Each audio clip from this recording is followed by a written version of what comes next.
then maybe China and Iran would think differently. This is the most important time in world history since the end of World War II. Senator, first of all, have you talked to President Biden at all since you've gotten back? No, I spoke to Vice President Harris in Munich. Mm-hmm. I thought she gave a good speech. The news conference, not so much. I told her that you have made a decision not to lay sanctions out early, not to let Putin read what will happen to him. You're trying to create some mystery as deterrence. It's not working. And it's clear now it didn't work. So my reach to the Biden administration, reach out, is through Democratic senators. Next week, let's do an emergency supplemental to help our friends and our allies and to help ourselves. And also, let's come up with bipartisan sanctions supported by the administration that would send a clear signal to the oligarchs in Russia, what's coming your way, would make life miserable for the ruble and the international economy, and would start providing alternatives to Russian oil and gas for our European allies. So I want a sanctions regime from hell next week. Biden is set to address the nation this afternoon at 2 o'clock, Senator. He's going to lay out sanctions against Russia. Too little, too late? Well, it's not too little, too late if they can change behavior. Well, what we've seen here is by declaring the two cities in eastern Ukraine independent of Ukraine, you basically dismembered the Ukraine. It's an attack on the democratic status of Ukraine. It is the breaking of the Minsk agreement in 2014 and 2015. It's tearing up of the Buddhist memorandum. So the basis of the discussion by President Biden today should be to restore world order. He should make a speech, in my view, that says it's not just about Russia and Ukraine, it's about world order. It's about the word of the United States. It's about enticing people to do good things and get rewarded when they do, not do good things and wind up regretting it. So I'm hoping that the president will explain Russia, Ukraine in terms of our national security interest, what it would mean to the world if we get this wrong. Reach out to Republicans and Democrats in Congress. I can tell you on our side, there are a few voices that believe Ukraine doesn't matter, but they're few in number. The average Republican member of Congress is more like Ronald Reagan, who believes in a strong world order, who believes in the rule of law and that democracy is a good thing. We're not looking to send U.S. forces on the ground in Ukraine, but we should send an unequivocal signal to Russia and the oligarchs around Putin that this cannot stand and will not be tolerated. So the administration has had the wrong approach. They've withheld being clear about sanctions. It didn't work. Their initial description of seizing of these two cities, declaring them independent of Ukraine by Putin, was to say that's not an invasion. They changed a few hours ago because that was silly. So their inclination is to be minimalist. Their inclination is to appease. That needs to change.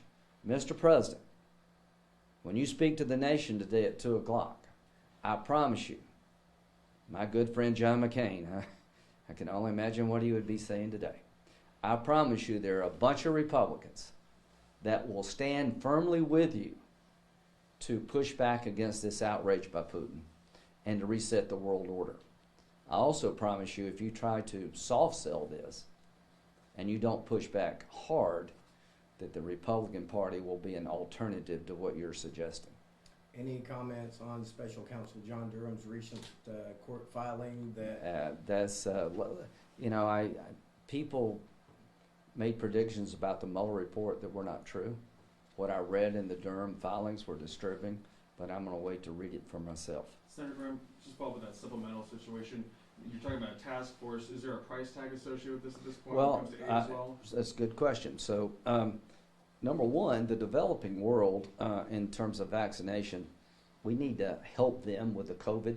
There's a reemergence of another strain, I think it's called B2.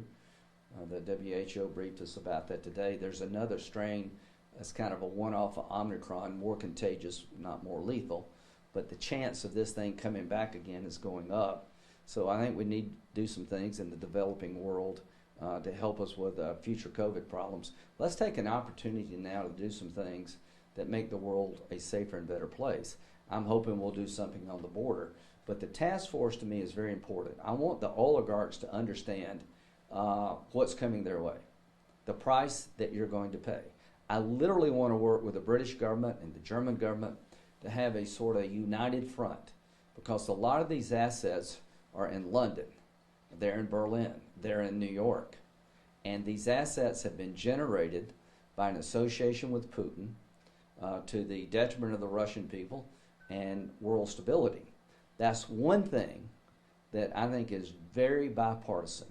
I want to see cops go in and take apartments, fine art, seize yachts from a bunch of thugs and crooks. I want to put money on the table to have more weapons for Ukraine to fight. I want more protection when it comes to cyber. And I want to go at this big, and I want to go at it hard. Senator, how important would you say nonpartisanship is right now? We've spoken to some people locally from the Ukraine who say the last thing they want to see here is division in our country. I think bipartisanship is important if the purpose of bipartisanship makes us safe. So in the 30s, you had plenty of unity, and it was all wrong. You had a lone voice called Churchill that said, what you're doing is not going to work. And he was proven to be right. So there is bipartisanship to go after the oligarchs. I think there's bipartisanship to beef up NATO. I think there's bipartisanship for biting sanctions. Count me in for bipartisanship. But count me out when bipartisanship takes off the table things that will matter. I am hoping that we can put together a bipartisan package. But the one thing that I need to hear from the administration is they realize that what they didn't work. If you think what you're doing is working, then it would be hard for me to work with you in the future, because it's clearly not. So what I'm looking for is a bipartisan package that realizes that what we've done in the past did not work, and that we're changing the approach. Senator Graham, at the Olympics, Putin was at the Olympics and affirmed his support of China and Taiwan, which is there any concern, I'm sure there's a lot based on what you said, that you've talked a little bit about the fall of the Soviet Union, that they're trying to build it back up? Well, listen to his speech. I mean, this was the most provocative speech since the end of World War II. It is a rewriting of the European map. What Putin did yesterday is announce that Ukraine as a sovereign nation is null and void. I consider it to be part of Russia. And I consider territories that were part of the Soviet Union that are now independent really still belong to us, the Russian Empire. It was a direct challenge to the transatlantic partnership. It was a direct challenge to the makeup of Europe, and what we do will determine how far he goes. Ukraine is not the only ambition of Putin. There are other people in the region that he has his eyes on. So I am hoping that President Biden at 2 o'clock will tell the nation about other things that Putin wants. I'm hoping that he realizes that Putin is going to help China if it came to taking Taiwan. And here's the good news for us all. Russia has a pair of twos, and the West has a full house. They have an economy the size of Italy, depending on basically one source, oil and gas. We could crush their economy. We don't need soldiers in Ukraine. We need a united world front by Western nations that would take off the table the rich lifestyle of the oligarchs, that would create alternatives to Russian oil and gas. We could crush their economy, and the ruble should go in the tank. How bad is an invasion by Russia going to affect gas prices at the local level? Well, it's going to increase gas prices dramatically, and this is an invasion, but he's not done yet. I had one colleague of mine suggest that maybe, he'll give us Western Ukraine if we give him Eastern Ukraine. The last time we tried that game was with Hitler. If you listen to what Putin said yesterday, the Ukraine as a sovereign nation does not exist in his eyes.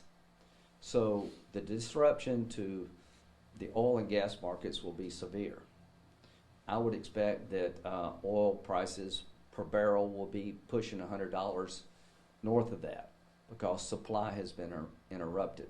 I would expect that commodities in the grocery store, you'll feel that soon because Ukraine was a big exporter of corn and wheat, and when they're taken out of the marketplace, prices will go up. So with that said, Biden recently tapped into the reserves. Any shot at all of getting the Keystone back going? So this is where bipartisanship will have its limits.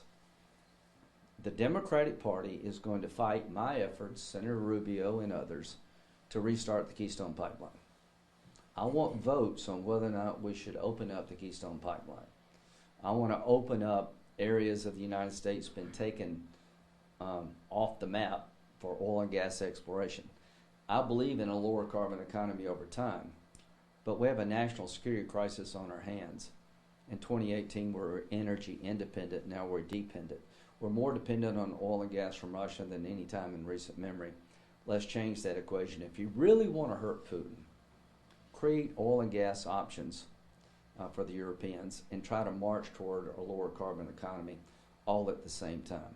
I am going to insist that we secure our border. After being in the Mideast, it's clear to me that radical Islam is on the march, and they're looking at coming back to the United States, and the most likely entry point is a broken border. So I'm going to be talking about that too.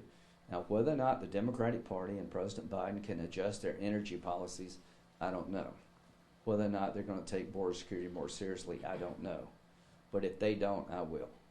So, Senator Graham, do you have any messages to U.S. shale oil producers who really aren't ramping up production right now, even with oil nearing $100 a barrel? I would go forward to the extent the law would allow. We're going to have a great debate in the United States Congress. We're about to have an election in November. I want to vote in the United States Senate about reopening Keystone. I want to vote about expanding the extraction through fracking, an environmentally sound way, gas deposits that are plentiful in the United States.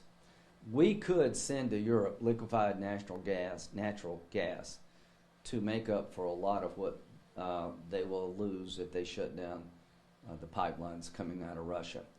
Whether or not that happens or not, I want to vote as to whether it should. Going into 2022, I want to make sure that the American people understand where the Republican Party is at on energy independence and border security. In the time in which we live, this dangerous time, I want bipartisanship around concepts that will matter. So count me in for bipartisanship, but also count me in for making sure that we pursue policies that will make us safer. Senator, does the Budapest Agreement, are we obligated in any way to help the Ukraine in this situation? It was a memorandum, and the opening paragraph said that for giving up your nuclear force, which was the third largest in the world, the borders and sovereignty of Ukraine would be honored and respected and not challenged by force. It was not a mutual defense agreement, but it was written in a fashion to entice Ukraine to give up nukes for the promise that you'll be an independent nation. You won't need nuclear weapons because nobody's going to bother you. Well, how well did that work out? So the Budapest Memorandum was an effort to get nuclear weapons consolidated to make the world a safer place. Putin ripped up the agreement, and looking back, Ukraine made a fatal mistake by trusting us and Russia to live up to the agreement. We can't afford any more of those fatal mistakes. We can't afford to let Israel believe we don't have their back when it comes to an Iranian nuclear program. We can't afford to let our allies in Asia believe we will abandon them if China tries to take their land by force. Because if we do that, then the world economy is going to fall apart, and we're going to live in some of the most dangerous times since World War II. One last question. Off topic. Yeah. There's some families in Oconee County that have missing loved ones. They said they've reached out to your office to ask for assistance. Is that something that you can do with SLED or the FBI to help them find their loved ones? Yeah, they're going to brief me here in a minute about. Yes, absolutely. I will make sure that if your loved one is missing, that the law enforcement community is doing all they reasonably can to find your loved one. And let's end on this: to the Ukrainian Americans who have come and made your home America. Your ancestral home is under siege. Your family and friends in Ukraine are being threatened. Their very existence is now in question. I have spent time with President Zelensky. I have great admiration for Ukrainian people. I think Putin is about to make a huge mistake. I believe Ukraine will fight back. It is definitely a mismatch, but holding Ukraine could be like Afghanistan for the Russians. I think it is in our national security interest to make sure that there is a resistance movement in Ukraine, that we support it. So my thoughts and prayers are with the people of Ukraine who have relied on the United States. My thoughts and prayers with the Ukrainian Americans who have loved ones in harm's way. My final thought and prayer is that President Biden will rise to the occasion. Nothing would please me more than to work with Joe Biden to end this invasion by Russia in a way that would make the world safer and stronger. I would like for him to expand the Abraham Accords, to have new Muslim nations working with Israel. I will do what I can to help him on all fronts when it comes to foreign policy.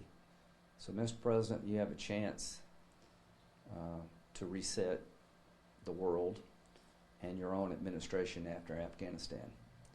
Seize the moment. Thank you. Thank you. Thank you, Senator. Thank you, Senator. We did it.